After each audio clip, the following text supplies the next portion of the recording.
Cartas de Cristo. Carta 6. Estas cartas apresentam um conhecimento que as pessoas, ao longo dos séculos, têm desejado obter. Porém, não o receberam porque seu conhecimento científico mundial não era suficiente para capacitá-las a compreender. Foi assim quando estive na Palestina na pessoa de Jesus, expliquei sem cessar a verdade da existência universal de diversas maneiras, mas ninguém entendeu. Como a maioria de vocês deve compreender, não vim neste momento para trazer uma nova religião, um código moral melhor, ou um novo Deus a quem adorar.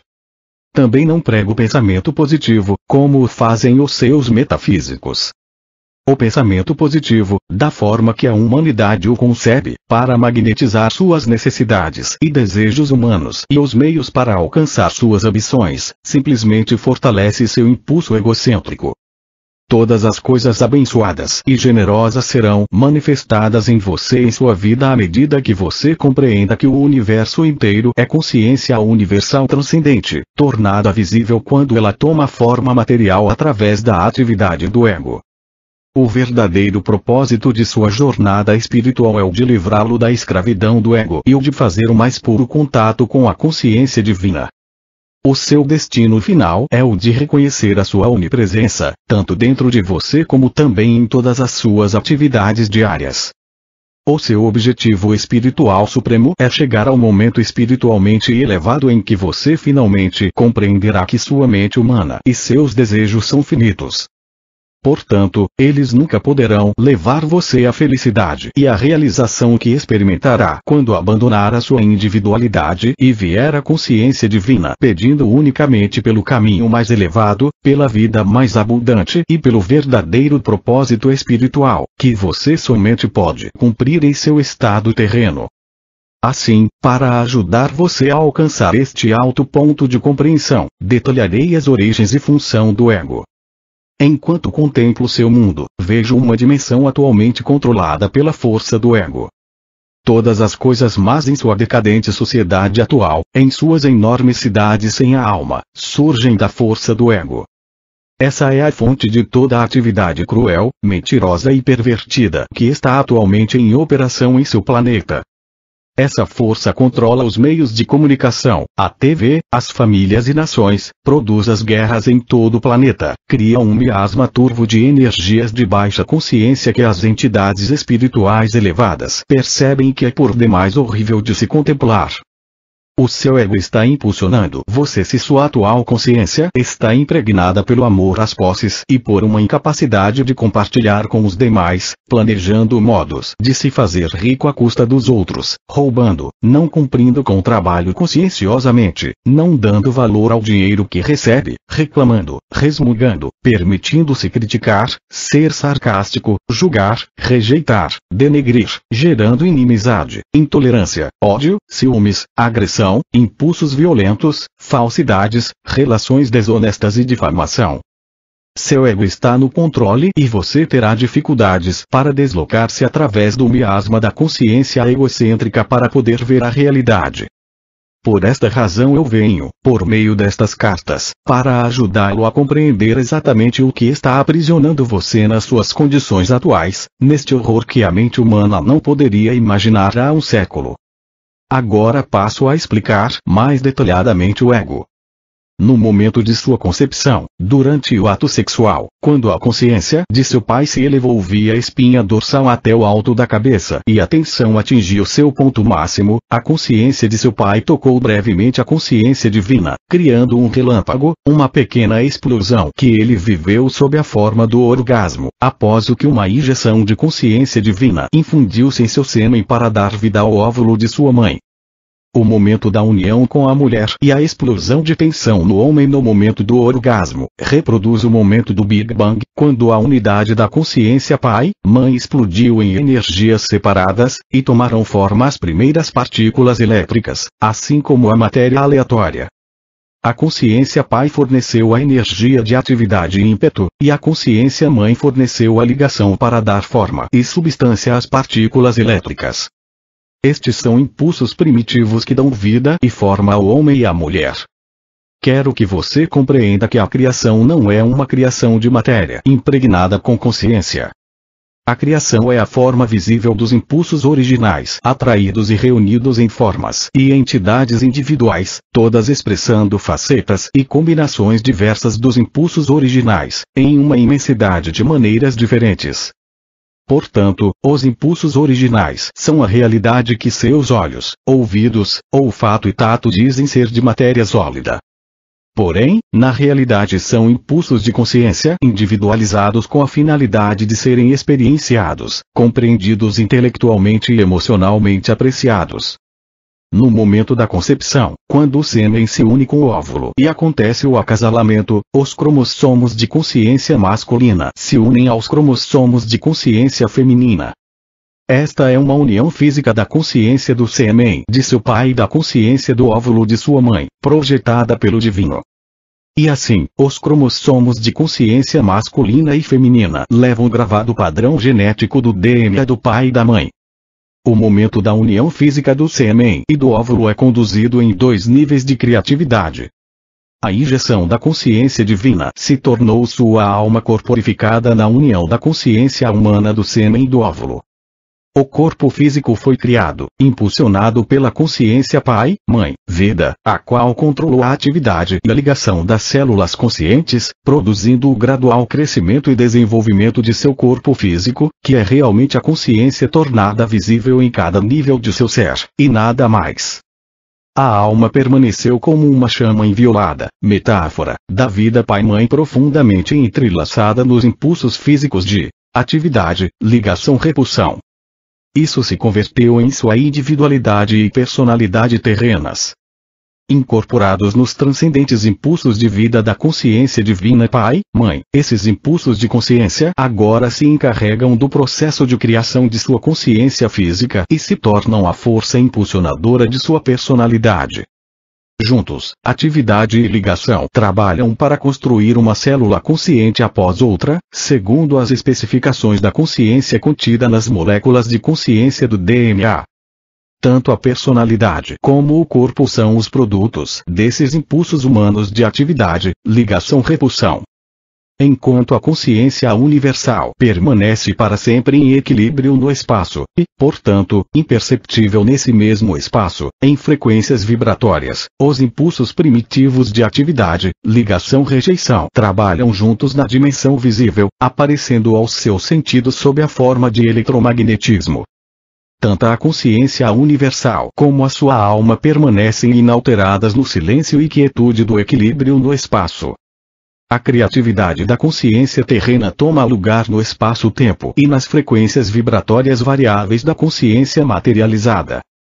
Assim, você assume a forma viva e continua a existir em 2 dimensões. Uma invisível, a consciência divina. A outra, visível, é tudo o que o ser humano vivo pode sentir ou compreender, até que o desenvolvimento espiritual eleve as frequências vibratórias de sua consciência humana até o plano espiritual e um vislumbre de entendimento entre em sua consciência terrena.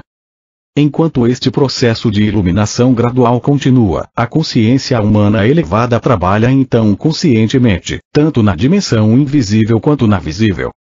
Quanto mais elevadas são as frequências vibratórias da consciência individualizada, mais elevadas e perfeitas são as formas criadas na mente. Quanto mais baixas são as frequências de vibração, mais separadas da perfeição universal do amor são as formas criadas na mente individualizada, totalmente possuída pelo impulso do ego. O ego controla o desenvolvimento do feto desde o momento da união do sêmen com o óvulo. O novo pequeno ser torna-se de imediato o que sente satisfação ou insatisfação no útero, dependendo da sensação de conforto ou mal-estar e do que ocorre à mãe. Quando você nasceu, ao ser separado do conforto do útero que o guardava, seus instintos de sobrevivência, impregnados com o profundo conhecimento original do ser criado existente em cada célula viva de seu corpo, o levaram a respirar e o tornaram consciente de um vazio e de uma perda emocional, que você sentiu como um vazio físico e uma necessidade de nutrição física. E assim nasceu o choro de seu ego. Quando chorava, sua mãe lhe dava de mamar, o que era profundamente satisfatório, tanto física como emocionalmente. Quando suas necessidades eram plenamente satisfeitas, podia voltar a um estado de equilíbrio no sono. Quando você despertava desse equilíbrio, sentia uma sensação de insegurança. O equilíbrio estava agora dividido em conhecimento mental e emocional. Você recordava que sua mãe e seu leite representavam a satisfação da necessidade de segurança, e assim você chorava de novo. Então as suas necessidades eram satisfeitas novamente. Assim se desenvolveram os seus impulsos do ego. Você às vezes chorava, e humanamente decidiam que ainda não era hora de alimentá-lo, deixando-o chorar durante algum tempo. Isso trouxe para você a consciência de que as necessidades nem sempre eram satisfeitas de imediato e que havia a necessidade de se adaptar. Você escolhia a raiva e chorava com mais força, ou escolhia a aceitação. Sua escolha de reação dependia das características do impulso do ego gravadas em sua consciência ao nascer. Nenhuma das formas de impulso do ego deve ser condenada ou julgada. Elas são o resultado natural do fator criativo do ego, que assegura a individualidade. Como expliquei em minha última carta, o ego é o guardião da individualidade. Se você não tivesse sido infundido com esse impulso para chorar pelo que deseja para ser feliz, ou de recusar o que o entristece, você estaria à beira da não existência. Se não saísse correndo ou pedisse ajuda quando estivesse em perigo, poderia morrer. Se não tivesse chorado, exigindo alimento, ao nascer, poderia ter morrido de fome. Se não tivesse acolhido com prazer o leite ao mamar, se aninhando afetuosamente a sua mãe, talvez nunca tivesse desenvolvido uma carinhosa proximidade e ligação com ela. Sem o impulso do ego não haveria criação, nem individualidade, nem satisfação das necessidades, nem proteção, nem respostas calorosas e nem amor humano. Sem o impulso do ego não haveria autodefesa, nem autoproteção, nem sobrevivência. Por outro lado, o impulso do ego, o primário do indivíduo, está gravado somente com a necessidade de autossatisfação e de sobrevivência. Durante a infância, o do ego é governado pelo que você gosta e pelo que não gosta, pelos desejos, pela recusa do que não quer e pelos hábitos formados na constante repetição dos sentimentos. Os maus hábitos se estruturam sob a forma de respostas inaceitáveis do ego às experiências pessoais e ao ambiente, e são gravados no inconsciente, ou no subconsciente, onde permanecem ocultos. Eles surgem em padrões repetitivos de comportamento, quando a memória de circunstâncias e modos de comportamento anteriores, inconscientemente, trazem-nos à mente. Então, a mente subconsciente e a mente consciente começam a trabalhar juntas para desenvolver a personalidade. Grande parte do comportamento se torna comportamento condicionado e é muito difícil de mudar.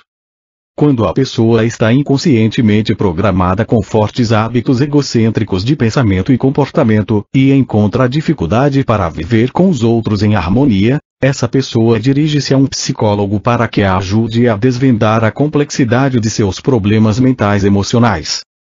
A dor e o sofrimento que surgem da concordância ignorante com os impulsos do ego persistirão, até que minha verdade da existência seja plenamente compreendida e os princípios geradores da vida tornem-se um guia consistente dos hábitos de pensamento e de respostas às experiências da vida. A Igreja descreve esta dificuldade humana como tentação de Satanás. Não se trata disso. Este é um processo natural causado por reações incontroladas diante da vida, provocadas pelos impulsos do ego, cujo único propósito é o de trazer felicidade e contentamento individual, satisfação da necessidade, ou intimidade, independência, segurança, paz. Tudo direcionado para a sobrevivência. Deve entender-se que não há nada de mal no impulso do ego. Ele é o instrumento necessário da criação. É o indivíduo por si mesmo quem provoca os desequilíbrios na vida, ao dar ao impulso do ego pleno controle de sua personalidade, sem pensar ou ter consideração por outras pessoas. Isso também não deve ser julgado, nem criticado, uma vez que a pessoa que está possuída pelo impulso de seu ego não conhece outra maneira de pensar ou de operar dentro da dimensão terrena. A criança nada sabe sobre o autocontrole além daquilo que os seus pais e mestres da escola ensinam para ela. Portanto, os erros que comete ao responder perante a vida com os seus altos e baixos só podem ser aceitos com bom ânimo pelos pais e mestres, uma vez que a criança não tem compreensão do que a está impulsionando. Se ela quer algo, o quer imediatamente e se pergunta por que não pode tê-lo. Não há nada mais em sua mente do que isso. Ela vê algo de que gosta, e o quer. É cruel dizer a uma criança bruscamente: não, não pode tê-lo. Isso insulta e agride o seu sistema inteiro. Desde a mais precoce infância, o processo de educação da criança deve iniciar-se com lógica e confiança, afirmando seu direito de sentir-se seguro em seu ambiente. Seu sentido de segurança deve ser desenvolvido pela explicação da maneira correta de expressar os seus desejos. É o amor, e não a irritação ou a raiva, que deve escolher as palavras que expliquem à criança por que não pode ter o que quer. A criança escutará a mensagem quando for dada com amor.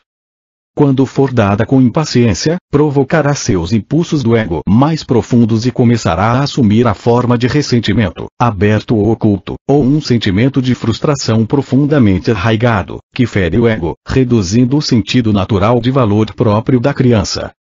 Uma criança necessita possuir este sentido natural de valor pessoal, que não deve ser subjugado ou destruído. É necessário que os pais e os mestres sinalizem à criança, muito claramente, que as outras pessoas do mundo também têm necessidades, seus direitos sobre suas posses, seus desejos de paz e prazer. Ninguém, criança ou adulto, tem o direito de perturbar outra pessoa com a finalidade de obter a sua própria satisfação. Se uma criança bate em outra e isso a faz chorar, é natural que a criança agredida, pelo impulso de seu ego, queira reagir de volta. Ela está programada para defender-se do outro. Isso requer que pais e mestres ensinem às crianças que a vingança em um conflito somente o aumenta, trazendo mais dor para cada criança e, por esta razão, a vingança não tem sentido algum. O melhor é optar pelo riso e contornar a situação. E em lugar de permitir que continue na mente a irritação e a dor, é melhor levar o problema à consciência divina em oração, pedir que a dor seja removida de sua consciência, e buscar um modo de reconciliação. É necessário também ensinar a criança a tirar tempo para compreender que ela e a outra criança são igualmente nascidos do momento divino. Quando uma criança é espiritualmente receptiva, pode converter em hábito o processo de identificar sua afinidade espiritual com as outras crianças e com todo ser vivo, e reconhecer que os direitos dos demais são iguais aos seus próprios. Assim ela terá recebido o maior dom espiritual possível. Desta maneira, enfraquece-se o impulso do ego pela prática e aplicação diária do amor inspirado, enquanto o original da criança permanece forte e seguro de si mesmo. Deve-se ensinar à criança os benefícios do riso, que descreverei e explicarei em uma das próximas cartas. Portanto, o ensino qualificado e sensível é absolutamente necessário para levar a criança a considerar os direitos dos demais como iguais aos seus próprios direitos. Esta é a lei espiritual que deveria predominar no lar e nas escolas. Qualquer outra lei que julgue as circunstâncias é defeituosa e sem equilíbrio. A melhor instrução dependerá, não da vontade do professor e da atitude de porque eu disse e pronto, mas de uma referência sistemática, em cada circunstância, ao amor fraternal e aos direitos iguais para todos. Ao mesmo tempo, uma criança não deveria ser doutrinada no autossacrifício, uma vez que este tipo de cuidado deve ser desejado e originado somente das percepções e objetivos espirituais do indivíduo. O autossacrifício nasce da iluminação espiritual, do seguir um caminho mais elevado, do negar o pequeno eu a fim de eliminar as barreiras do ego que obstruem a capacidade de sintonizar-se com a universalidade da consciência divina. O verdadeiro e iluminado autossacrifício leva a consciência espiritual às alturas da alegria. Não há nenhum tipo de sentimento de perda. Para descrever melhor a realidade da alma e do ego, quero que você junte as mãos, com as pontas dos dedos, tocando as pontas dos dedos e os punhos juntos, deixando um espaço entre as mãos em forma de concha. As mãos representam a concha da consciência humana de uma pessoa, o ego. O espaço entre as mãos representa corretamente a alma, nascida da consciência Pai-Mãe-Vida no momento de sua concepção. Enquanto para os sentidos humanos isto aparenta ser nada, isto é, na realidade, uma ramificação da totalidade e da integridade da consciência divina, da qual todas as coisas criadas se originam. Suas mãos, com o espaço no meio, representam o eu. Suas mãos, direita e esquerda, representam duas potentes forças do impulso magnético do ego. Elas representam as forças de ligação, rejeição, mas ao mesmo tempo, elas são a representação das energias físicas que a ciência conhece como magnetismo, ligação e repulsão. Agora, a partir da sua mão esquerda, dobre a mão direita fechando-a e visualize que a utiliza para conseguir o que quer da vida. Ela representa, também, o que sua consciência humana percebe como a atitude ambiciosa perante a vida. Concentre-se neste exercício e observe que sua mão direita representa a força magnética da natureza, o vínculo, a atração, a gravidade evidente em toda a natureza. É a fonte de todo querer e desejar. É o impulso magnético que está sempre direcionado para conseguir o que seja necessário ou muito desejado e prazeroso na vida. Este impulso magnético tem a intenção espiritual de ser dirigido para os propósitos edificantes, ganhando, sustentando, construindo e alcançando. Se não houvesse outras pessoas ou criaturas vivas no mundo, o impulso magnético poderia ter pleno domínio em uma personalidade e não causaria nenhum dano. É somente quando se tem que levar em consideração as outras pessoas, outros seres vivos, ou suas posses, ou os seres queridos de outros, que o incontrolado impulso magnético que atrai, liga, agarra e retém se torna uma doença da personalidade, se não está equilibrado com as necessidades de todos os outros seres vivos. Agora retorne suas mãos à posição original, formando uma concha com a mão esquerda. Então leve sua mão esquerda para trás e visualize que ela representa um impulso magnético de repelir, empurrar, esbofetear ou defender-se de qualquer invasão não autorizada de sua propriedade, ou posses, ou qualquer ataque sobre sua pessoa, família ou trabalho. Esta mão esquerda representa um impulso magnético de rejeição cuja intenção espiritual é a de assegurar privacidade e segurança em sua vida. É uma arma legítima quando sua sobrevivência física ou emocional está em jogo, contanto que você sempre se lembre de que cada ação sua é um padrão eletromagnético de atividade, atração, repulsão e inconsciência que repercute, e no final se exterioriza, na forma de um ataque similar sobre si mesmo. O aborrecimento pode vir sob a forma de uma crítica por parte de seus pais, professores ou chefe, e as palavras de autodefesa que afloram a sua mente e saem de sua boca são palavras do ego completamente motivadas pela autodefesa, expressando o impulso magnético de repulsão e rejeição. E quando suas palavras egóicas de ataque se incendeiam num discurso irado, assim também o ego de seu rival é igualmente ameaçado e surgem dele ou dela palavras de autodefesa contra você. O que pode ter começado como uma ação adulta necessária, apontando algum erro e uma maneira melhor de atuar, frequentemente é entendida, por um ego sensível e autocentrado, como um ataque pessoal.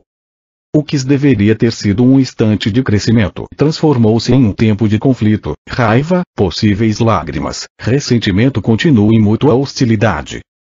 Em situações como essas, inesperadas, rápidas e desnecessárias, se gera um conflito na mente, expressado em palavras, mesmo em ações, que se perpetua através do ressentimento e do ódio.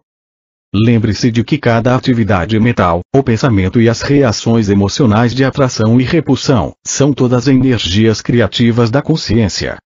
Estas energias da consciência criam as formas desagradáveis que repercutem, desenvolvem a direção do caráter e afetam os relacionamentos em geral e o meio ambiente, e elas reduzem a vitalidade do corpo, conduzindo diretamente a uma sensação de mal-estar físico, a uma infecção viral ou a uma doença crônica. Quando é atacado de algum modo, o caminho mais elevado, um caminho unicamente de repercussões construtivas, é o de recordar que você pode chamar instantaneamente a consciência divina, da qual receberá imediata proteção em qualquer eventualidade. Todavia isso só é possível se você puder ir além do impulso magnético de resistência do ego, com a perfeita segurança de que a consciência divina atende cada uma de suas necessidades. Agora volte sua mão esquerda para sua posição original, junto à mão direita. Perceba que durante o exercício, o espaço entre as mãos permaneceu espaço. Ele não esteve envolvido em nenhuma atividade de suas mãos. E assim é com sua alma, quando o seu ego está ocupado, segundo após segundo, sempre e para sempre em alerta para realizar as suas necessidades e para defender você de qualquer aborrecimento. A consciência divina de sua alma fica oculta, ainda que esteja sempre em seu interior. Quando estive na terra, falava com as pessoas sobre o reino dos céus. Eu disse que ele estava dentro de cada um. E assim é. É a sua alma. É a morada do equilíbrio da consciência divina, que deu para você o ser como futuro homem ou mulher. Desejo muito poder depositar em sua mente uma visão mais ampla de sua fonte de ser, para que você possa perceber com um pouco mais de clareza o seu começo, de onde você veio. Você também deve compreender que sempre que pronuncio uma palavra para descrever aquele que verdadeiramente não é conhecível, eu mesmo estou nas mais altas frequências infinitas e mais de vibração, no limite do grande equilíbrio universal, de onde todas as coisas retiram o seu ser e sua forma. Se eu falar de uma montanha, uma imagem virá à sua mente, porém você não conhecerá a imensidão de sua estrutura, a resistência de sua rocha, os seus barrancos, picos e cavernas, a neve que a cobre a cada inverno, as cascatas caindo em mananciais quando se derretem as geleiras. Para que você tenha um vislumbre da grandeza da montanha, eu teria que entrar em uma descrição detalhada de cada canto e recanto. E mesmo depois da explicação verbal mais detalhada, você teria somente uma imagem mental para sua inspiração.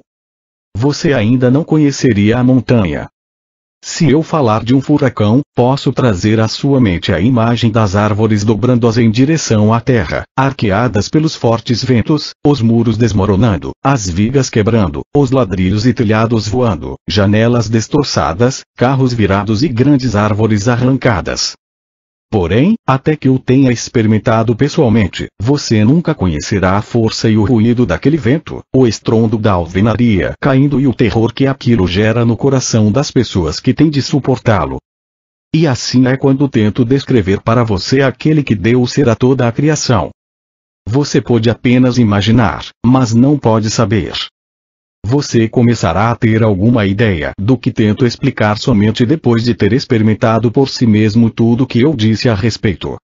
Portanto, não deixe que ninguém que tenha lido minhas cartas discuta com quem quer que seja, ou negue a verdade do que estou ensinando, ou rejeite as minhas palavras, pois eu digo verdadeiramente que vocês não podem conhecer plenamente aquilo que ainda não experimentaram. Apenas aqueles que me seguirem com aceitação e fé na meditação diária, na purificação da consciência e na oração fervorosa, pedindo iluminação, no final obterão vislumbres cada vez mais profundos, e, portanto, experiências, daquilo a que a criação mesma pode dar acesso, a consciência divina. Talvez você se pergunte, qual é a diferença entre a consciência universal e a consciência divina? A consciência universal é o reino universal do espaço, onde ninguém pode entrar ou acessar, uma vez que ele permanece em um estado de equilíbrio e de energia autônoma. A consciência divina é a reunião dos impulsos originais dentro da consciência universal, que foram liberados para converter-se na atividade e na substância da criação no momento do Big Bang. Impulsos se dividiram na explosão e então se reuniram no estado de mútua retenção. Estavam destinados a trabalhar para sempre no reino criado, separadamente, se manifestando como energias, ou em conjunto, retidos em equilíbrio. É somente nesse reino da consciência divina que a ciência pode penetrar. Talvez o parágrafo seguinte explique isso com maior clareza. Consciência universal, personificação dos impulsos universais. Impulso da vontade de criar, em mútua retenção com impulso do propósito de experienciar a si mesmo. Inteligência, em mútua retenção com amor. Impulso da vontade inteligente, em equilíbrio com impulso de propósitos amorosos. Tendo dado esta descrição da consciência universal em palavras intelectuais, você não estará mais perto de poder apreciar a sublime magnificência e grandeza do poder, nem da beleza, da alegria, da harmonia, do êxtase contido na cor e som, muito além de sua dimensão. Somente nós, que ascendemos nas frequências vibratórias de consciência até os portais ou limites do equilíbrio da consciência universal, é que experimentamos e podemos irradiar, sem desejar realizá-lo, o êxtase da autoconsciência do verdadeiro potencial, a maravilhosa alegria da realização pessoal sem levantar um dedo. Uso este último termo como uma metáfora, uma vez que, mesmo mantendo a minha individualidade, sou ativo apenas em consciência e já não sou, de nenhum modo, físico, não tenho sido desde a minha contínua ascensão espiritual em outras dimensões, depois de minha morte na cruz. Talvez você se pergunte como é possível que impulsos universais tão enormes estejam em um estado de equilíbrio. Eles estão em um estado de igualdade e mútua retenção. O impulso do amor atrai e nutre, sustentando e mantendo sob controle a vontade criativa e ativa. Só posso explicar este fenômeno usando estes termos simples. Se colocar a palma de uma mão em cima da palma da outra, com as pontas dos dedos de cada mão tocando o pulso da outra mão, e tentar separá-las, ao mesmo tempo que as mantém firmemente apoiadas uma sobre a outra, terá alguma ideia do significado de equilíbrio ou retenção mútua. Além disso, você deve compreender que ainda que as mãos estejam aparentemente expressando um fenômeno físico, na realidade são governadas e expressam impulsos que se originam em seu cérebro. Seu cérebro pode ser o veículo para expressar ideias conscientes, impulsos, mas, na verdade, o impulso é a realidade de todo movimento de todo tipo, e não o cérebro físico, que é simplesmente um instrumento de expressão de tais impulsos. Tenho trazido a você apenas uma narração intelectual da consciência universal. Como posso descrever para você o poder latente, a magnificência da reverência, o êxtase, a felicidade radiante, o absoluto estado de satisfação, paz e harmonia de seu ser? Ainda que você possa contemplar e compreender que desta imensidão de consciência o universo inteiro tomou vida e forma, você não poderia perceber mais que um elétron da vasta, incomensurável alegre realidade que é a consciência universal. Para compreender integralmente a natureza da criação, as razões pelas quais o ego funciona como o faz e por que as entidades criadas sentem os impulsos que sentem, deveis entender que a natureza e a qualidade da consciência universal são alegria radiante, realização, felicidade. Isso é o que eu chamei de o reino dos céus dentro de você, dentro de sua alma, dentro dos recessos mais profundos de sua psique, que é o intermediário entre o esplendor de sua alma e a sombra do próprio ego. Voltar a esse estado transcendente de glória, beleza, felicidade e harmonia do ser é o anseio mais profundo de sua alma. Esse anseio constante, essa recordação inata e inconsciente de equilíbrio e paz, felicidade e harmonia é o que impulsiona o ego, através da psique, a manipular o ambiente em seu favor. Seu firme propósito é o de trazer você de volta ao estado original de glorioso êxtase, do qual se formou sua alma, seu ser e sua forma. Porém, o ego pode conquistar a alegria e prazer desejados somente por meio dos dois impulsos magnéticos emocionais de ligação-rejeição, que são apenas impulsos materializados para dar a você a sua individualidade. Portanto, o anseio inato de reunir-se à fonte do ser se experimenta nos parâmetros eletromagnéticos do pensamento e do sentimento como mais e mais daquilo que deu a você uma sensação prazerosa anteriormente. Mais amigos, casas, carros, roupas etc. Cada vez que o mais é conquistado, isso provoca uma pequena sensação de satisfação, talvez uma exibição perante os vizinhos para enaltecer a felicidade. Marca-se um ponto e tem-se um pouco mais de satisfação, e logo a novidade passa, a nova posse se torna trivial, os sentidos se acalmam novamente, em equilíbrio, e começa o cansaço mental, a rotina se torna monótona e aborrecida. Para gerar um pouco de vida, o ego encontra outro objetivo a ser alcançado, para proporcionar excitação e prazer. E assim, a vida é uma perseguição sem fim de satisfações pessoais de diversos tipos, deixando a alma oculta, mal nutrida, insatisfeita, ainda ansiando por algo mais. Mas o que é que o meu eu mais profundo está desejando? Você se pergunta em desespero. Quando uma pessoa consegue entender a verdadeira fonte de seu vazio e de seu contínuo anseio interior de ter mais daquilo que me fez sentir bem antes, e começa a meditar para fazer contato com aquele que lhe deu ser, um pouco de equilíbrio divino se filtra através da consciência humana. O vazio começa a diminuir. Se, de fato, tal pessoa vislumbra algo do eterno e do verdadeiro objetivo da vida, o desejo de mais posses acabará por morrer de morte natural. O desejo por mais posses será gradativamente substituído por uma sincera apreciação do que já tem num sentido de contentamento constante. Através das experiências e intervenções milagrosas ou das atividades da consciência divina em sua vida diária, a consciência humana se eleva enormemente e aprende que suas necessidades diárias são satisfeitas da melhor maneira. Aumenta-se a fé e a alegria se intensifica. Por isso tenho dito: não vim para ensinar você a pensar positivamente para atrair ao seu redor as coisas que quer e necessita. Vim expressamente para levá-lo de volta ao reino dos céus. Entretanto, não é somente por desejar mais posses que sua alma se encontra presa em sua morada secreta. O ego também utiliza o impulso emocional magnético de repelir, rejeitar para assegurar sua individualidade, privacidade e segurança.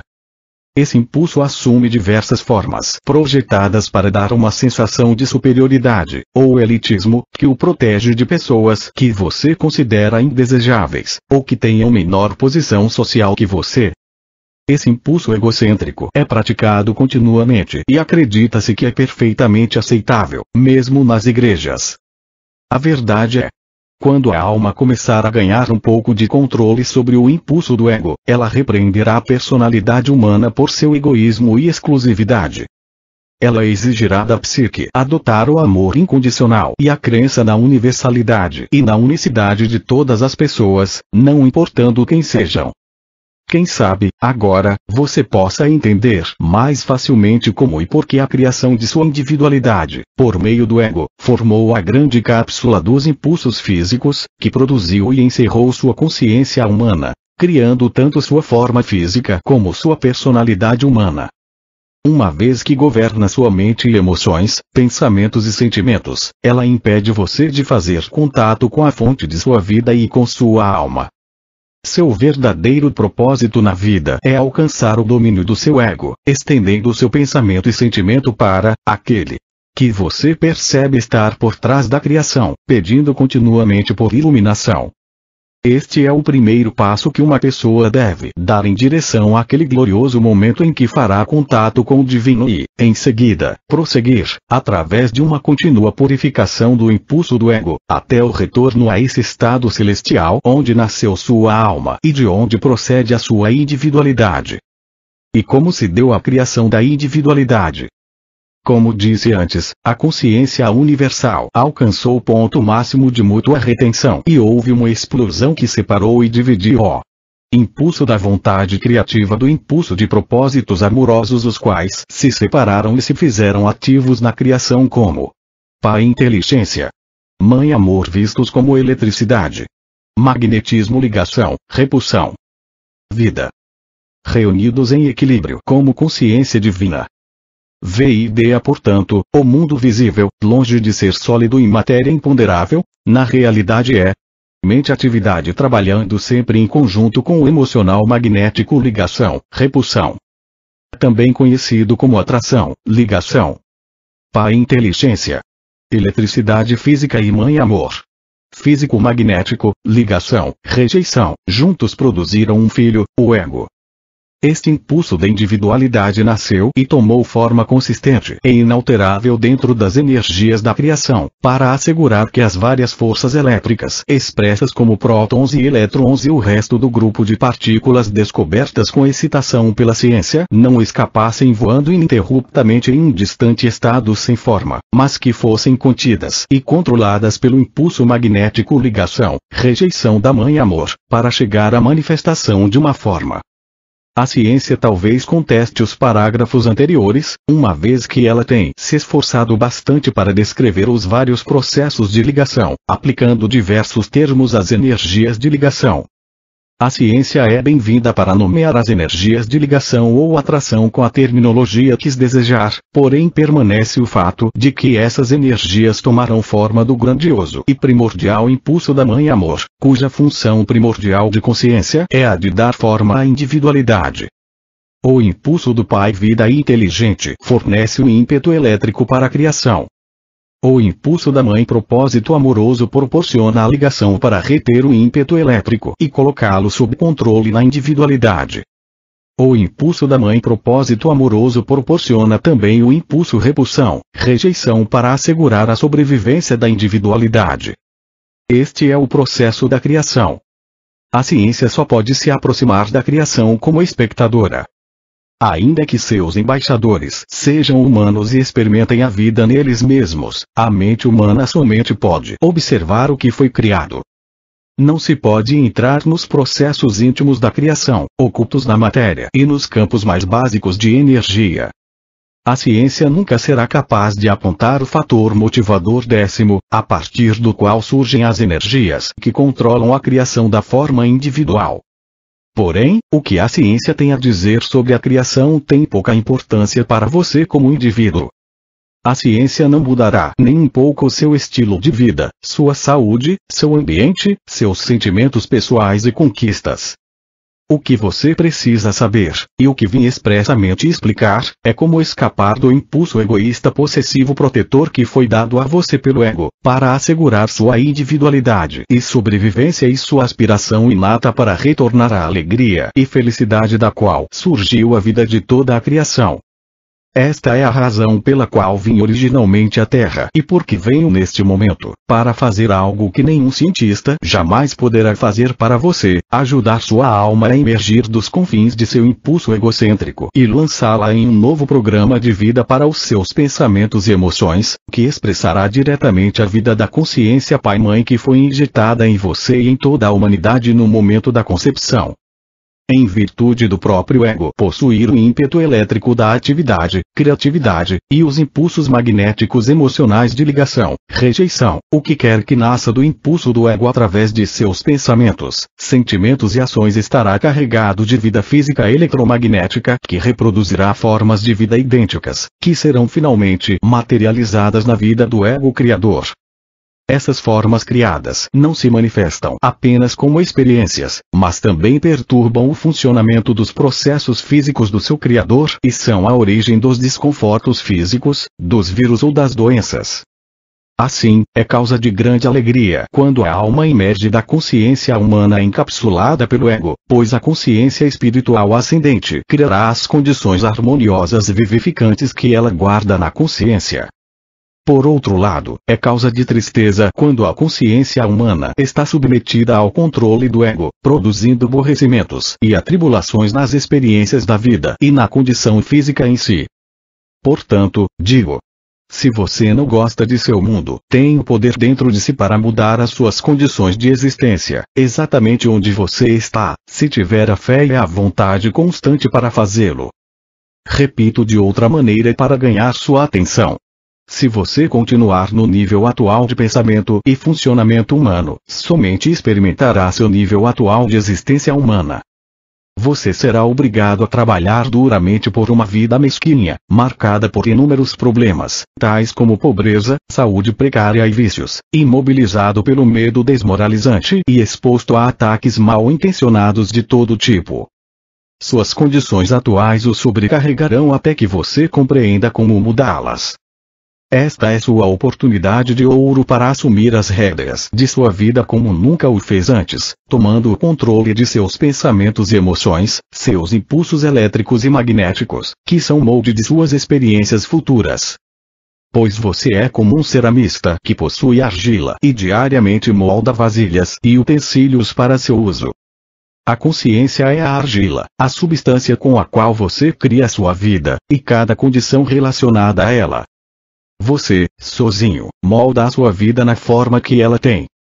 Através de seus pensamentos você pode mudar seu futuro pessoal, se levar em conta as minhas palavras, compreender suas verdadeiras origens, acreditar nelas e utilizar este conhecimento em sua rotina diária. Você pode afetar seu ambiente, seu lar, sua família, seu trabalho, as pessoas com as quais se relaciona, assim como também as plantas, os animais e o clima. O que você mantiver firmemente em sua mente é o que exteriorizará. Portanto, é crucial para o seu desenvolvimento espiritual e para o seu desenvolvimento pessoal humano que compreenda plenamente tudo o que estou tentando ensinar a você. Não pense que estas cartas que apresento são demasiado difíceis de compreender, passando em seguida para uma maneira mais fácil de encontrar a felicidade. Creia-me, não há verdade nem caminho mais fácil para encontrar o equilíbrio e a felicidade que você procura, porque minhas palavras descrevem a verdade universal da existência e da vida, com a qual você está atualmente construindo ou destruindo sua vida. Ao mesmo tempo, você pode ter certeza de que nunca poderá criar novas condições para você mesmo até descobrir por que como criou condições negativas e destrutivas no passado. Tudo que você vive neste momento foi criado e colocado em movimento com pensamentos, palavras e ações no passado. De modo que não se ressinta com suas circunstâncias atuais, uma vez que você mesmo as criou. Seja sensato.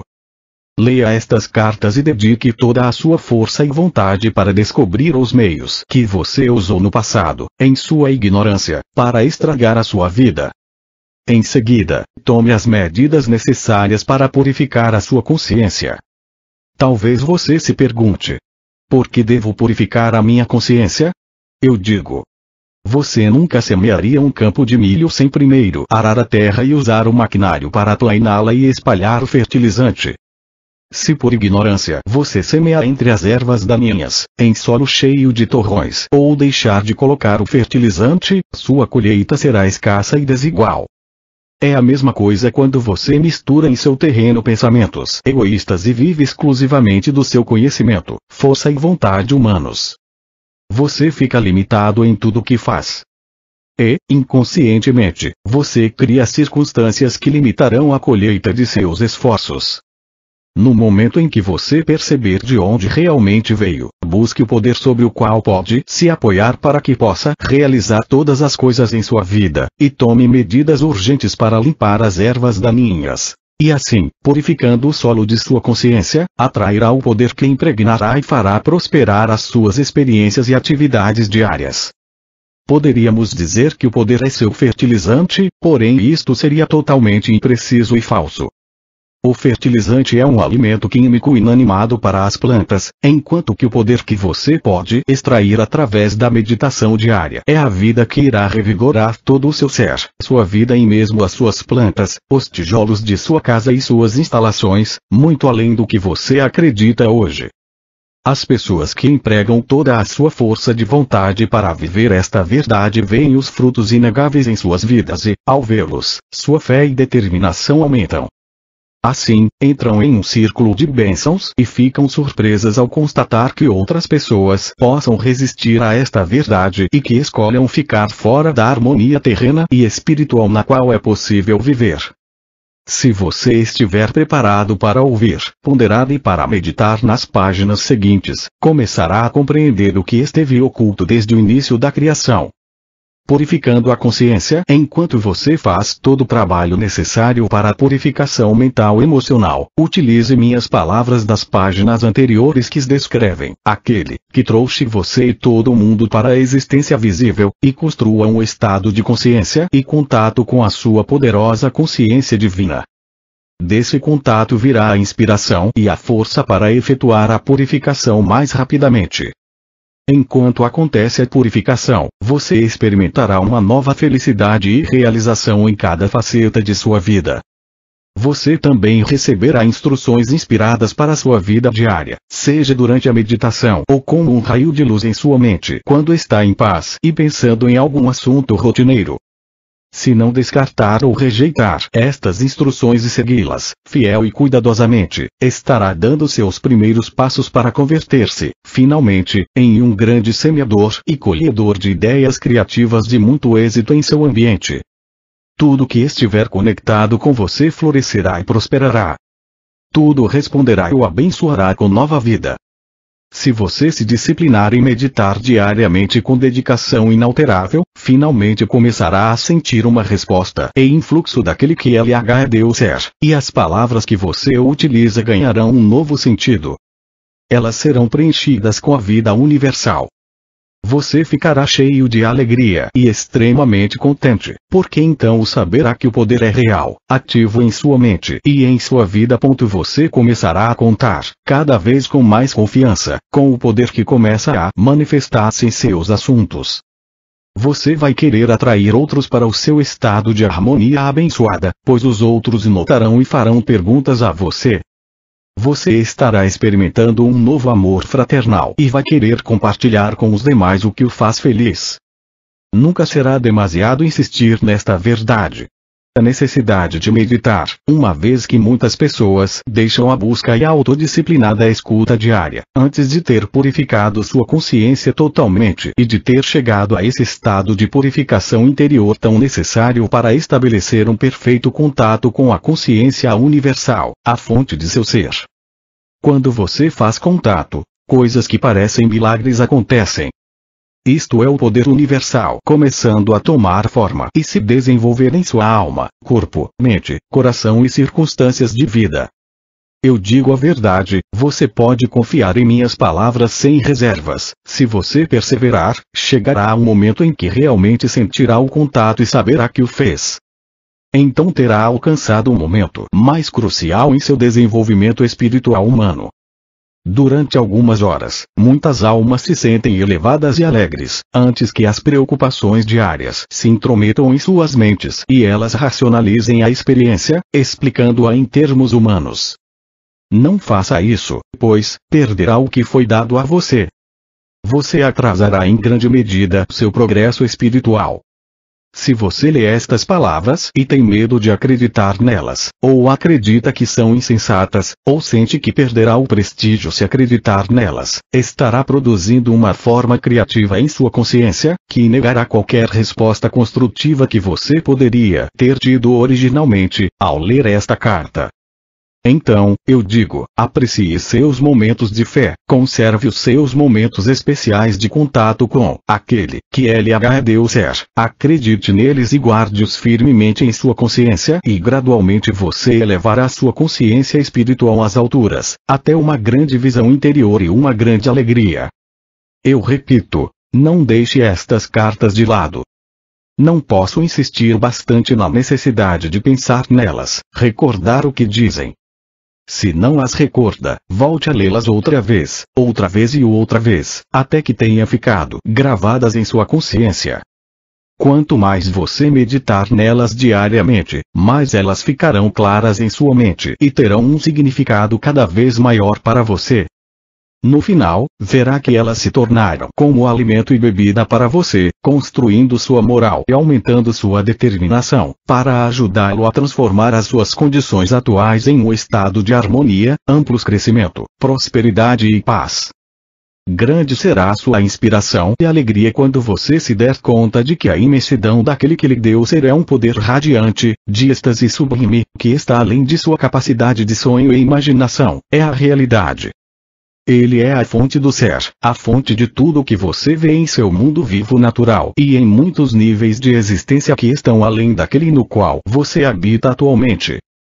Quando estiver recebendo abundantemente a consciência divina em sua mente, em você mesmo, em cada faceta de sua existência, então começará a ver a enorme diferença. Você voltará a rememorar os momentos de estresse e infelicidade e verá que, gradualmente, as limitações de sua vida terão dado lugar a grandes bênçãos. Isto se torna um processo contínuo em sua vida. Mantenha seu coração firme. Verdadeiramente sou eu, o Cristo, quem está chegando a você e ao mundo através deste canal e destas cartas. Quero deixar especialmente gravada em sua mente a maneira como tenho feito declarações nas páginas anteriores para elevar seus pensamentos a um nível mais alto de consciência, descrevendo os benefícios que você tem ao trabalhar para elevar sua consciência, desfazendo-se das tendências negativas mencionadas no início desta carta. Quero que você compreenda inteiramente que vim somente para ajudá-lo a desfazer-se dos pensamentos e emoções indesejáveis, impulsionados pelo ego, que atualmente controlam sua mente. Também estou aqui expressamente para encorajá-lo e ajudá-lo, sim, para ajudá-lo a desenvolver em sua mente e coração todos os pensamentos e emoções baseados no amor, que o colocam em harmonia com a consciência divina. O meu propósito mais urgente e amoroso é o de tirar você das sombras da existência nas quais atualmente habita, e levá-lo para o sol da iluminação espiritual que espera por você quando controlar os impulsos do ego, e torná-lo unificado com sua alma e o Pai, Mãe, Vida, entrando na harmonia do amor incondicional para todos. Portanto, eu repetirei a lista de características negativas expostas nas primeiras páginas desta carta. Quero que as leia com cuidado e que observe suas próprias reações e sentimentos, conforme as passa vagarosamente em revista. A crítica, o sarcasmo, o julgar, o denegrir, o gerar inimizades, a intolerância, o ódio, os ciúmes, a agressão, os impulsos violentos, os roubos, as falsidades, as relações desonestas, a difamação. Como começar a desfazer-se de qualquer destas distorções, que você sabe que são parte de sua consciência? Não se envergonhe demais ao olhá-las, uma vez que você é um ser humano e nasceu sob a influência destas características do ego. Assim, não tenha medo nem fique excessivamente desencorajado ao enfrentá-las. Dê o primeiro passo com total honestidade, e anote-as em uma folha de papel. O segundo passo é pegar o papel, deitar e colocá-lo sobre o peito. Feche os olhos e recorra em pensamento à realidade divina, a fonte de seu ser que, você já deve compreender agora, é seu procriador amoroso, seu verdadeiro Pai, Mãe espiritual, que irradia generosamente e de maneira contínua e consistente, amor incondicional de Pai, Mãe. Dê a você um tempo para aquietar sua mente até que sinta que está se movendo além de sua própria consciência. Peça ajuda com fé sincera e espere uma resposta imediata, uma vez que está operando em consciência, para tirar, dissolver e superar os falsos e desnecessários impulsos de rejeição, próprios do ego, em todos os dias no futuro. Com emoção, deixe claro ao seu Pai espiritual ou realidade divina, e portanto para você mesmo, que já não quer mais estas atitudes negativas egocêntricas em sua consciência. Peça inspiração e poder para esforçar-se em evitá-las ou negá-las, deste dia em diante. Ao fazer isto, você está criando uma nova forma de consciência, que agora começa a infiltrar-se e a substituir sua consciência atual. Sua intenção torna-se agora sua realidade. As antigas características negativas que estão escritas em seu papel e foram levadas a seu Pai espiritual, agora estão no limbo de rejeição da sua consciência. Esta rejeição consciente também é um meio pelo qual você atrai o poder divino à sua consciência, para ajudar você a fortalecer sua resolução e para recordá-lo de descartar qualquer impulso que possa trazer à tona novamente as características rejeitadas. Portanto, como provavelmente você percebe, a rendição e a meditação colocam em movimento um trabalho invisível na consciência, o qual será possivelmente inconsciente até que mais tarde você se dê conta de que as características desapareceram. Eu sinceramente desejo que você realize várias vezes esta meditação, utilizando o papel com as suas características.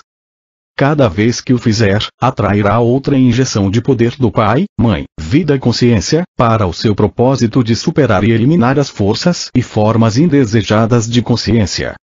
Quando estas se dissolverem, não mais atrairão para as suas circunstâncias de vida as sombras negativas e infelizes que antes o atormentavam. Você estará percorrendo um caminho mais elevado, que o conduzirá à liberdade. À medida que você progride, perceberá pequenas faltas de consciência em sua mente e coração, que antes nunca pareceram ser erradas. Quando isso acontecer, deve passar pelo mesmo procedimento de anotá-las e levá-las com toda a fé ao seu Pai espiritual. Agora, há ainda uma coisa que você deve fazer para completar esta reconstrução de sua consciência. Em lugar de crítica, sarcasmo, julgamento, rejeição, calúnia, inimizade, intolerância, ódio, ciúmes, agressão, impulsos violentos, roubos, falsidades, relações desonestas e difamação, deve escrever em um papel, se possível em letras douradas, para dar um sentido de beleza e brilho aos atributos, às qualidades brilhantes da consciência divina que deseja possuir e expressar no futuro. Para estar em perfeita harmonia com sua realidade divina, seu Pai espiritual, cada atributo será alicerçado no amor incondicional e promoverá o bem mais elevado de todos. Pois você já não buscará humilhar os outros para sentir-se maior e mais seguro de si mesmo. Sua consciência inteira estará voltada para a afirmação dos outros e para a construção de tudo o que estiver ao seu alcance. Você buscará nutrir, alimentar, ensinar, proteger, manter e satisfazer as necessidades dos outros e buscará amorosamente estabelecer ordem no caos das ações insensatas. Tendo escrito suas aspirações douradas na folha de papel, de novo deite-se e recorra à sua realidade divina, pedindo que os impulsos preciosos, a natureza do divino, se estendam gradativamente pela sua mente e coração e que se tornem a sua própria consciência. Quando isto ocorrer, sua alma será como um pintinho, bicando e bicando até romper a casca do ovo, para sair para o enorme e maravilhoso mundo e reunir-se com a mãe galinha, que espera pacientemente que seu filhinho a encontre. Isso é o que ocorre comigo e com todas as outras almas crísticas. Nós esperamos, observamos e ajudamos as pessoas que anseiam conhecer a causa do vazio de seu espírito, que dedicam seus corações para transcender as ocupações terrenas, aqueles cujas mentes estão sendo atraídas para propósitos mais elevados na vida e que sonham em entrar em perfeita sintonia com as suas próprias almas e com a fonte divina do ser. Ansiamos amorosamente por esses viajantes espirituais, mais do que eles próprios possam suspeitar. Isso significa que esperamos amorosamente por você, que está lendo esta carta. Quando você estiver novamente reunido com a fonte de seu ser, terá alcançado seus verdadeiros propósitos na Terra. Terá cumprido sua verdadeira missão na eternidade. E então, deixe sua vida real começar. Você terá entrado no reino dos céus. Não direi a você que qualidades escrever para estabelecer a sua nova consciência, estas devem vir de suas mais altas e melhores percepções atuais. Estude novamente a natureza divina da consciência divina, que percebi tão claramente no deserto e que relatei na carta 1. Deixe que esta natureza divina se torne a sua própria natureza. Quero que saiba que quando você empreender esta viagem com real sinceridade, estarei ao seu lado em cada ocasião. É meu mais querido desejo que você saiba que estou com você e que estou enviando apoio e força em sua busca para unificar-se com sua realidade divina. Sobre o cristianismo agora passo a falar de assuntos mais terrenos. Enquanto lê as páginas seguintes, observe o que ocorre com seu humor ou seu sentimento de bem-estar. Este é um exercício para reconhecer o que acontece na consciência, enquanto mudam os seus pensamentos e você utiliza um novo conjunto de palavras. Por favor, leia as próximas páginas com muito cuidado, seja você um cristão praticante ou não, e resista se você tiver uma forte tentação de saltá-las. Anote suas respostas, ideias, sentimentos, e sobretudo, qualquer mudança de sentimento, seja de depressão ou de prazer. Anote o número da página onde as palavras começarem a melhorar seu ânimo e a levá-lo para um plano superior de paz e felicidade. Este é um exercício dos mais importantes. Se não o fizer, você continuará lendo a respeito da consciência sempre, porém nunca alcançará uma profunda compreensão do que é a energia básica da sua existência, da matéria, do corpo e do ambiente, dos acontecimentos de sua vida, de seu humor e de suas aspirações espirituais. Você não chegará a compreender que a consciência é a totalidade, tudo em sua existência e experiência, até que observe como as ideias e opiniões podem elevar ou baixar as frequências vibratórias de sua consciência. Desejo que você se torne consciente das palavras que utiliza em sua vida diária, a qualidade de vida que elas criam para você e o impacto que elas causam sobre os outros, elevando os seus ânimos em paz e alegria ou deixando-os deprimidos e esgotados. Além disso, é minha sincera intenção alcançar aqueles de vocês que atualmente estão vinculados à religião cristã, que estão lutando com o condicionamento religioso passado ou presente e encontram dificuldades para se livrar de suas percepções dos dogmas, a fim de se moverem livremente nas frequências vibratórias mais finas de um conhecimento espiritual superior. Talvez você tenha medo de ser condenado simplesmente por ler estas páginas, ainda assim, elas o atraem fortemente e você sente intuitivamente que está lendo sobre a verdade da existência, que não foi ensinada por seus líderes religiosos. Você está dividido entre sua necessidade imperiosa de conhecer a verdade e o temor de desgostar a Deus, seja qual for a forma pela qual percebe na atualidade. Eu, o Cristo, estou muito consciente da angústia que estas cartas causam a muitas pessoas sinceras e desejo conduzi-las além de sua inquietude, até a perfeita paz mental e alegria. Por esta razão, é absolutamente necessário primeiro analisar as suas crenças atuais e as origens das doutrinas da Igreja, antes de continuar ensinando a você a mais profunda verdade a respeito da natureza do universal e da própria natureza do homem. Para compreender completamente as origens da doutrina cristã, você deve voltar no tempo até o começo do judaísmo, e aí encontrar as racionalizações da mente humana, que lutava para definir em palavras o que sentia intuitivamente que era a provável fonte do ser. Você, que está lutando para livrar-se dos mitos passados e crenças errôneas, deve agora por si mesmo alcançar a clara percepção, e compreender, a fundamental diferença entre a crença da Igreja e a verdade da existência que estou presentemente tentando explicar. Enquanto não puder discriminar a origem e a forma de suas crenças atuais, você não será capaz de liberar-se completamente das ilusões de seu condicionamento religioso passado. Você terá um pé aqui, outro lá, uma posição perigosa para se estar. Esse estado mental provocará um grande conflito e poderá levá-lo a abandonar a busca e voltar às antigas formas religiosas, cômodas e emocionalmente seguras, mas que não levam você a lugar algum. Portanto, tenha cuidado, e não se deixe intimidar pelas ameaças de desgostar a Deus e outras condenações do mesmo gênero. As origens da crença em uma superdivindade individual. Começaremos com uma descrição das origens da crença em Deus, um nome que tem significado muitas coisas diferentes para a humanidade. Esta crença começou quando os antigos hebreus caminharam pelos desertos e se perguntaram sobre as origens da criação. Imaginaram que de alguma maneira, a fonte da criação deveria seguramente ser um super-humano, homem, Deus, invisível e muito superior à Terra e à humanidade. Alguns dos profetas antigos estavam misticamente conscientes de que a fonte da criação estava difusa e presente, de alguma maneira, em toda a criação e que ela existia também na dimensão eterna, porém este misticismo não estava disponível para a mente humana comum. Você deve compreender que apesar da aparente realidade, em sua mente, de tal Deus, originária de suas leituras da Bíblia, ninguém jamais vislumbrou tal super-humano, homem-deus em nenhuma forma, exceto, quem sabe, Moisés, que afirmava tê-lo visto em um arbusto ardente, e que disse que ele se descreveu como eu sou o que sou. Tudo que se sabe deste Deus super-humano é derivado das leituras de descrições pitorescas de Deus, dadas pelos profetas durante sua permanência na Terra. O fato de que os religiosos se voltam apenas aos antigos para citar sua verdade, uma vez que eles não podem acreditar que Deus é verdadeiramente real, eterno e igualmente capaz de falar com as pessoas nos dias atuais desta era, mostra o quanto são ilusórias as crenças religiosas. Seus líderes religiosos têm pânico de qualquer crença que não combine com as antigas.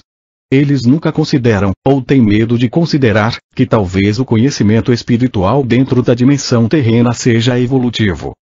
Quero que você veja que um tecido de crenças, uma mescla de racionalizações e crenças, foi forjada para criar uma rede de segurança mental e emocional com a qual é possível envolver e prender as mentes e os corações das pessoas. Tudo que se ensina às pessoas na fé cristã é baseado na emoção e se origina no ouvir dizer, derivações de antigas narrações de minha vida e morte na Terra. Mesmo assim, acredita-se nelas fanaticamente. Os cristãos aprendem que Deus é amor, e é consciente de seus pecados. Deus castiga, disciplina, premia os bons e envia desgraça aos maus. Esta é uma exata descrição da atividade e da consciência humana. Os cristãos aprendem que eu, o Cristo, na pessoa de Jesus, morri pelos pecados do mundo. Fui o Cordeiro de Deus sem mancha, sacrificado para pagar o preço dos pecados humanos. Eu fiz o supremo sacrifício de mim mesmo para cumprir esta estranha façanha de pagar pelos pecados através dos tempos. Eu novamente entrei em meu corpo, depois da morte pela crucificação, e apareci muitas vezes em meu corpo para confortar e ensinar a meus discípulos enlutados. Eu até ingeri comida durante minhas aparições. Após 40 dias, elevei-me fora da vista de meus discípulos, alçando o meu corpo aos céus. Como perguntei na carta 3, o que eu faria com um corpo humano no céu, na vida mais além? Eu disse em minha última ceia que meus discípulos deveriam recordar aquela última refeição com eles, partindo pão e passando-o a um, e que deveriam beber da mesma taça de vinho e recordar que meu corpo foi crucificado e meu sangue derramado para trazer a eles a verdade do ser. Entretanto, este evento se converteu em uma estranha crença, na qual com pompa e cerimônia no altar, meu corpo é transferido às hóstias que os fiéis devem engolir com a devida reverência. Meu corpo. Que bem faria meu corpo, espiritualizado ou não, para aqueles que comungam? Você percebe como a mente pode ser condicionada a aceitar bobagens ilógicas, que perduram há 2000 anos porque têm sido sustentadas por uma grande hierarquia de papas e cardeais, vivendo em palácios, imensamente ricos e mantidos com grande pompa terrena, em cerimônias prestigiosas. Eu quero que você conheça a verdade sobre aquela fatídica noite, a que chamam de minha última ceia.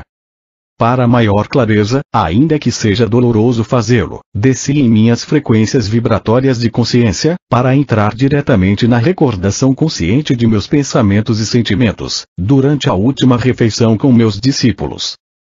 Ainda que eu fosse um homem forte, iluminado e seguro de que tinha um destino a cumprir que não poderia evitar, não queria evitar, estava profundamente triste ao começar a refeição, a ceia da Páscoa. Meus discípulos tinham sido meus amigos e tinham ficado ao meu lado em algumas circunstâncias difíceis. Eu estava sofrendo por ter que deixá-los e temeroso por seu bem-estar. O que aconteceria a eles ao ficarem sozinhos, sem a minha orientação e proteção? Dependiam de mim mais do que percebiam. Recordei meus anos ensinando as pessoas. Senti uma profunda sensação de ironia ao recordar a minha volta do deserto. Estava sujo, descuidado, porém literalmente possuído por uma alegre solicitude para com os meus semelhantes e intensamente entusiasmado porque poderia colocá-los no bom caminho, introduzir em suas mentes a verdade sobre a existência, mostrar como superar os seus temores, suas doenças, pobreza e miséria. Eu iria conquistar o mundo. Porém, como tinha sido diferente o resultado? Logo estaria pendurado em uma cruz. Era verdade, entretanto, que eu tinha alcançado muito êxito. Refleti sobre os momentos de cura e a aceitação alegre das pessoas ao Pai amoroso. Eu podia compreender porque o sumo sacerdote e o conselho me odiavam. Ao invés de medo, castigo e sacrifício de animais, eu tinha trazido às pessoas a realidade do Pai, amor, provando isso pela cura de casos terminais. Voltei minha atenção aos meus discípulos, que estavam falando entre si enquanto comiam. Eles permaneciam inconscientes do desafio que me aguardava, minha crucificação. Embora eu os tivesse avisado várias vezes, negaram-se a aceitar minhas palavras como verdade. Pensaram que eu começava a ter medo do sumo sacerdote e se perguntavam por quê. Eu já havia conseguido sair de situações ameaçadoras antes. Como era costume na Páscoa, falavam das circunstâncias da fuga dos israelitas para o Egito. João, que tinha uma forte imaginação, fazia um relato vívido de Moisés reunindo os israelitas e dizendo que finalmente iriam deixar o Egito, escapando da escravidão para a liberdade no deserto. Por esta razão, Moisés se dirigiu ao responsável de cada família, para que matasse um cordeiro sem mancha e com um punhado de ervas, marcasse com sangue a porta de sua casa. Moisés disse que anjos viriam voando à noite, atravessando o Egito, matando os primogênitos de todos os egípcios e o seu gado, deixando somente os primogênitos dos israelitas, que seriam salvos pelas marcas de sangue em suas portas. Enquanto os escutava, vendo seus sorrisos e sinais de aprovação para aquele maravilhoso acontecimento, me dei conta, angustiado, de que pouco haviam realmente compreendido de minha descrição do Pai Celestial. Ouvi as palavras de João sobre sangue, sangue, sangue, sangue do cordeiro sem mancha, sangue nas marcas das portas, sangue das crianças e do gado egípcios. Como sempre, me espantei com os séculos de preocupação judia com o sangue e brevemente recordei que Abraão esteve mesmo disposto a matar o seu único filho, com a intenção de oferecê-lo em sacrifício, porque acreditava que Deus tinha dito a ele para fazê-lo. E logo pensei nos sacrifícios diários de animais no templo. Para mim, todo o conceito de fazer correr sangue como forma de pagar pelo pecado, era completamente repulsivo. Porém, fiquei calado e não discuti com os homens. Percebi que suas mentes estavam cheias daquelas tradições, tão sólidas e duras como pedra. Esta foi nossa última refeição juntos, em volta da mesa. Deveria ser um momento de paz entre nós e uma despedida amorosa. Era duplamente importante para meus discípulos, porque a Páscoa era um acontecimento muito sagrado para as suas mentes judias, e isso eu teria que aceitar com um espírito de amor e compreensão. Antes daquela noite, eu não havia celebrado a Páscoa, uma vez que a tradição me desgostava. Preferia subir as colinas tranquilamente, para meditar, deixando meus discípulos celebrarem a Páscoa com suas famílias. Por causa daquele hábito, eles não estranharam meu silêncio no momento. Eu estava meio recostado, meio sentado, incapaz de relaxar como costumava fazer, tenso, contraído, compassivamente caloroso para com meus discípulos, ainda que aborrecido com eles. Perguntava-me como poderia deixar para estes seguidores sonolentos e confusos, um sinal efetivo como recordação, algum ritual que trouxesse de volta às suas mentes confusas, tudo que eu estava tentando ensinar. Eu queria sacudi-los e tirá-los daquela fixação pelo sangue. Enquanto escutava a conversa sobre Moisés e seus atos milagrosos, me ocorreu que se eles estavam tão preocupados com sangue, então eu daria sangue a eles, para que se lembrassem de mim. Inclinei-me sobre a mesa, peguei o pão e parti em vários pedaços, dizendo bruscamente: eu sou como seu cordeiro pascal. Distribuam este pão entre vocês e peguem cada um a sua parte. Comavam e façam isto em minha honra, por ter trazido a vocês a única verdade que o mundo já ouviu. Deixem que este pão seja o símbolo de meu corpo, que está a ponto de ser maltratado na cruz. Pararam de conversar e olharam para mim. Vamos, comam, eu disse. Como em um sonho, silenciosamente tomaram um pedaço de pão, passaram-no aos outros e todos comeram a sua parte. Então peguei uma grande taça de vinho e disse para beberem e passarem aos outros. Este vinho é o símbolo de meu sangue. Eu vim para dar a vocês a verdade. A verdade sobre Deus, a verdade sobre a vida. Porém, eu fui rejeitado. Meu sangue correrá por vocês. Novamente, em silêncio, beberam da taça e a passaram entre si. Suas faces estavam tensas, mas não disseram nada. Era óbvio que todos estavam comovidos pelas minhas palavras, que não agradava a eles. Eu sabia que Judas tinha recebido dinheiro para apontar-me aos soldados do sumo sacerdote, quando o momento chegasse. Também sabia que a noite da Páscoa seria aquele momento. Então disse a Judas: vá logo e faça o que tem que fazer. Judas me olhou longamente e vi a dor e indecisão em seus olhos. Ele estava repensando o assunto, porém o meu tempo havia chegado e eu queria terminá-lo de uma vez. Vá, disse com dureza. Judas levantou-se e saiu da sala. Os discípulos ficaram surpresos pela maneira como eu falava e perguntaram o que Judas iria fazer. Vai dizer ao sumo sacerdote onde me encontrar. Vão crucificar-me, exatamente como eu falei para vocês. Observei, com certo cinismo doloroso, as expressões de seus rostos, dúvida, sobressalto, terror. Logo, brotou uma torrente de perguntas ressentidas. o que iria acontecer a eles. Eles tinham deixado suas casas e famílias por mim. Se eu fosse crucificado como um delinquente comum, eles perderiam uma vida de liberdade e segurança. Eu então disse que iriam me abandonar. Com veemência negaram tal coisa, mas o fizeram. Estava demasiado cansado para discutir com eles. Eu tinha me tornado tão forte, tão seguro no conhecimento de que o Pai estava em mim, e comigo, a todo instante, que eu podia me dar ao luxo de perdoar a deslealdade deles. E, ao final de tudo isso, seria liberado de meu corpo e poderia ascender aos reinos de luz, que eu tinha frequentemente sentido, mas nunca visto em plenitude com a visão terrena. Era um pensamento que me trazia profundo consolo e uma feliz sensação de expectativa. Então sorri para eles e disse: é bom que tenham feito o que pedi, em lembrança de mim e de minha morte, que está por vir. Continuem partindo o pão e bebendo o vinho juntos, recordando que sempre os amarei e que ficarei com vocês em espírito, até que se reúnam comigo aonde vou.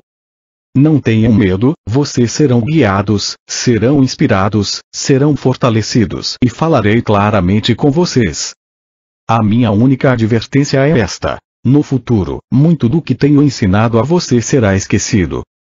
Muito do que disse será descartado pelo pensamento humano, ou distorcido pelos mitos humanos. Logo houve pânico e um clamor: como será isso? Sorri e levantei as mãos. Falo do que acontecerá em um futuro distante.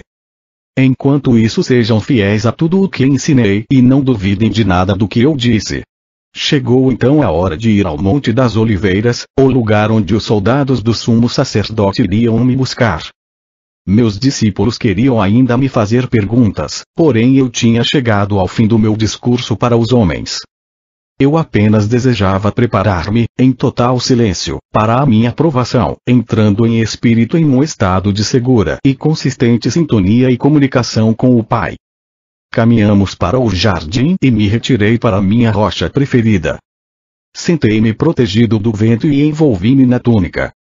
Fechei os olhos e pouco a pouco senti que entrava em uma grande serenidade de espírito e um poderoso silêncio. Logo, o poder em si desceu, tomando minha mente e meu coração. Preencheu-me com tal amor supremo que eu soube que estava sendo apoiado, sustentado no amor e que poderia manter meu amor por todos, não importando o que me acontecesse. Isso era tudo o que importava no momento em que minha hora havia chegado. Essa é a verdade por trás do partir o pão e beber o vinho em minha honra, de minha vida em meus ensinamentos. E como você que está lendo esta carta sabe, tudo que meu Pai me revelou em minha última noite na Terra, se cumpriu. Como eu falava do Pai, do Filho e do Espírito Santo, a Igreja decidiu no Concílio de Nicéia que eu me referia a 3 pessoas em uma. Consequentemente, as pessoas rezam ao Pai para pedir benefícios, imploram ao Espírito Santo para que os instrua espiritualmente e rezam ao Filho para salvá-los de seus pecados. Você pode ver o quanto as crenças são terrestres e humanamente concebidas. Graças ao sentimentalismo e à promessa de uma viagem gratuita ao céu nos calcanhares do Salvador, as crenças tornaram-se uma estrutura religiosa humanamente concebida para consagrar o império da Igreja dentro dos impérios terrenos, Roma, Áustria, Espanha. As crenças foram o pretexto para a tortura sistemática, a morte na fogueira e a execução dos dissidentes. Elas também inspiraram as guerras entre nações. Porém, a percepção espiritual e a criatividade também surgiram de algumas dessas crenças e contribuíram muito para a existência nestes 2 milênios. Essas crenças motivaram a construção de catedrais e igrejas, monastérios e conventos, dando às pessoas um propósito estável, a habilidade de expressar seus dotes artísticos e fornecendo trabalho para os menos talentosos. Elas também permitiram a milhões de consciências acessarem os reinos mais elevados de belos pensamentos e amor. Além disso, foram o ímpeto por trás do misticismo e a iluminação das almas espirituais que chegaram a ver a realidade que estava oculta por trás das crenças. Enquanto tudo isso se passava, as crenças também criaram as condições para o desenvolvimento de hierarquias de superioridade religiosa com imensa pompa e riqueza. Estes são edifícios criados com os impulsos do ego, concebidos pelo ser humano e, portanto, totalmente falsos de um ponto de vista espiritual. A verdade em relação ao pecado é preciso compreender que, ao longo dos séculos, as pessoas sentiram que certas facetas do comportamento humano eram prejudiciais para o bem-estar dos outros. Elas tinham testemunhado assassinatos, roubos de mulheres e de bens alheios, causas de grande dor e sofrimento para a comunidade, tornando a vida difícil, às vezes intolerável. Concluiu-se então que, com certeza, aqueles comportamentos deviam ser contrários à vontade daquele que chamavam Deus. Assim, deram àqueles comportamentos o nome de pecado e os definiram como sendo mal. Finalmente, os profetas concluíram que tal comportamento aberrante devia originar-se de uma força malévola, oposta a Deus, e a chamaram de Satanás. As pessoas ameaçavam e castigaram umas às outras, na crença de que os pecados eram maus e de que seu Deus castigaria os homens pelas maldades contra os outros. Até hoje se pratica esse comportamento nas igrejas. Os líderes religiosos tentam controlar as pessoas pelo medo. O conceito de pecado contra Jeová, o eterno e infinitamente poderoso Criador, era um hábil e poderoso método de controle das pessoas. As crenças da igreja são uma trágica farsa de tudo o que tentei ensinar às pessoas na Palestina. Moisés foi o primeiro que consagrou a crença no pecado e no castigo, na forma dos 10 mandamentos. Moisés disse que Deus deu a ele os 10 mandamentos e que, se os israelitas os desrespeitassem, teriam que sofrer o castigo. Em alguns casos, isso significava a morte por apedrejamento. E ensinou que, se desrespeitassem as leis, estariam pecando contra seu Deus. A verdade exata é que Moisés foi ao monte para rezar, pedindo um meio para controlar os israelitas rebeldes. Em resposta àquela oração, recebeu por inspiração os 10 mandamentos, dados a ele para ajudá-lo em sua tarefa de dirigir os israelitas, sem perigo, em sua jornada no deserto, com um menor grau de confusão. Religiosos aceitam e creem de todo o coração em um Deus que, segundo dizem, instruiu Moisés a engajar-se em comportamentos agressivos e massacres, ao conquistar a terra prometida. Esta era uma terra bela e produtiva que foi arrancada sem piedade de um povo trabalhador, assassinado aos milhares. Isso foi considerado como a coisa certa a fazer, uma vez que Deus tinha prometido para eles uma terra bela na qual se estabeleceriam. Até hoje, os religiosos creem que, como Deus falou com Moisés, deve ter sido Deus quem decretou o derramamento de sangue. Em sua Bíblia há muitas descrições semelhantes e horrendas sobre guerra e derramamento de sangue e são consideradas permissíveis, justas e corretas, porque se acreditou que Deus ordenou a eles ir para a guerra contra os gentios. Você pode perceber na história dos judeus o desenfreado impulso do ego, no qual inclusive Deus é usado para isentá-los de toda responsabilidade. No momento de exaltação do próprio poder, tornou-se permissível e justo ignorar os 10 mandamentos e realizar um extermínio em massa. Eles acreditavam não estar cometendo nenhum pecado, pois o massacre tinha sido ordenado por Deus. Que Deus? Você pode perceber por que era necessário que eu nascesse na Palestina e vivesse entre os judeus, em um esforço para ajudá-los a ver que suas crenças e práticas tradicionais eram totalmente contrárias à natureza da consciência divina, que verdadeiramente havia dado a eles o ser. Através dos séculos, os homens lutam com o conceito de pecado. Muitas pessoas sinceras ficam aflitas com a maneira pela qual ofendem a Deus e rezam pedindo o seu perdão. Há muito tempo, sacrificavam um sem número de animais no templo de Jerusalém para apaziguar a Deus, na esperança de escapar das consequências de seus pecados. Desde aquela época, inumeráveis livros foram escritos sobre o tema, expressando pesar e horror por ver o estado da alma dos homens, indicando a mudança de comportamento pelo açoitamento com chicote, para torturar a carne e fazê-la pagar pela maldade de pensamento, palavra ou ato. Muitos desses livros foram aplaudidos pelos cristãos em toda a Europa e guardados em arquivos de instituições religiosas. Esses livros prendem as pessoas à antiga personagem de Jesus, pregando a salvação do homem do castigo de seus pecados, por meio de minha morte na cruz. Como já expliquei, estas crenças são fisicamente impossíveis e contrárias aos fatos da criação. Nenhuma divindade superior exige o pagamento pelos pecados. Este é um conceito inteiramente humano e pagão. Qualquer tipo de derramamento de sangue, com o propósito de realizar ritos religiosos, é paganismo. O que a Igreja Cristã tem apresentado aos seus seguidores é uma versão glorificada do paganismo. Quando as pessoas tornam outras infelizes, de um modo ou de outro, estão criando seu próprio futuro em retorno. Não como retribuição, mas como uma atividade consciente de criação. Portanto, é uma questão de urgência combater fortemente estas crenças no pecado e na salvação por minha morte na cruz, e a substituição, pela compreensão espiritual que está sendo fornecida a você nestas cartas. Antes de abandonar o assunto de doutrinas religiosas, quero deixar claro que, através dos tempos, alguns buscadores espirituais na Igreja Cristã purificaram suficientemente sua consciência para adquirirem uma forte consciência do poder que eles chamam Deus, e acabaram por reconhecer que a Igreja não ensina a fonte do ser. Porém, somente uns poucos evoluíram espiritualmente o suficiente para irem além dos parâmetros das crenças religiosas e sentirem o influxo do poder, uma vez que a grande maioria das pessoas só pode conceber a verdade por meio de uma terminologia terrena. Eu, o Cristo, tenho que dizer que até este momento, nenhum dos santos nem sequer vislumbrou a realidade da criação e a verdade por trás do comportamento humano, como eu estou apresentando agora para você.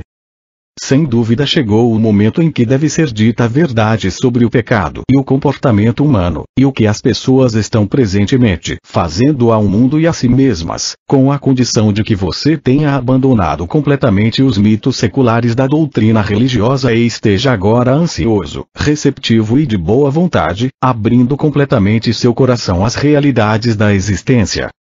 Se não for assim, então o que tenho a dizer não terá nenhum sentido para você. Acredite-me, você não pode misturar as suas velhas crenças religiosas com a verdade da existência. Se tentar fazê-lo, pode estar seguro de que não estará vendo a verdade, mas apenas a sua própria adaptação do que pensa que aprendeu com estas páginas. Se você continua a busca pela verdade da existência, mas permanece em um estado de divisão de convicção, pode continuar a buscar, mas com um grande custo para se despedaçado pela indecisão, pelo medo e por uma contínua incapacidade de perceber o verdadeiro significado do novo ensinamento. Suas percepções e evolução serão parcialmente obscurecidas por mensagens originárias do antigo condicionamento de sua mente consciente e subconsciente. Talvez você não perceba a enormidade de tal problema neste momento, porém é um problema enorme porque as suas profundas crenças atuais são a sua verdade atual, sobre a qual você constrói a sua vida. Elas são a sua realidade. Suas convicções e crenças fortemente enraizadas podem ser completamente ilusórias, porém se você crê inteiramente nelas em seu subconsciente, elas se tornam absolutamente reais para você. Mesmo que estas novas ideias que contradizem as suas crenças possam chamar a sua atenção, a sua consciência estará dividida e trará a você tremendo mal-estar e angústia. Lembre-se, a sua consciência é o tecido com o qual você elabora a sua vida. Este tecido de consciência é a base de cada resposta sua, para cada coisa que ocorre em sua vida mental, emocional e física. Sua consciência é sua realidade.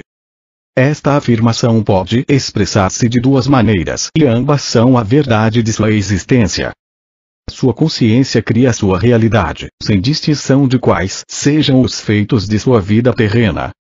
Quando as pessoas acreditavam que a Terra era plana, tinham medo de aventurarem-se demasiado longe nos oceanos, pois temiam que o barco caísse pelas bordas. As pessoas que acreditavam em uma Terra plana viviam segundo essa crença. Quando Galileu disse que a Terra era redonda, foi considerado um herege, porém sua percepção da circularidade da Terra permitiu que os marinheiros adquirissem uma nova visão do mundo e empreendessem viagens para descobrir o que havia do outro lado do oceano. Foi necessária uma mudança de suas crenças para tornar isso possível. Você está em uma situação semelhante com respeito a estas cartas. Aqueles que as desprezam e as ridicularizam são como as pessoas que acreditavam em uma terra plana e que tinham medo de cair pelas bordas, se navegassem demasiado longe de seu ambiente conhecido. Seus horizontes são seriamente limitados por suas falsas crenças. Assim, os horizontes daqueles que creem que o mundo é sólido, também são severamente restritos. Dia após dia, lamentam e se afligem pelas desgraças que desabam sobre o mundo, crendo que não existe nenhuma escapatória.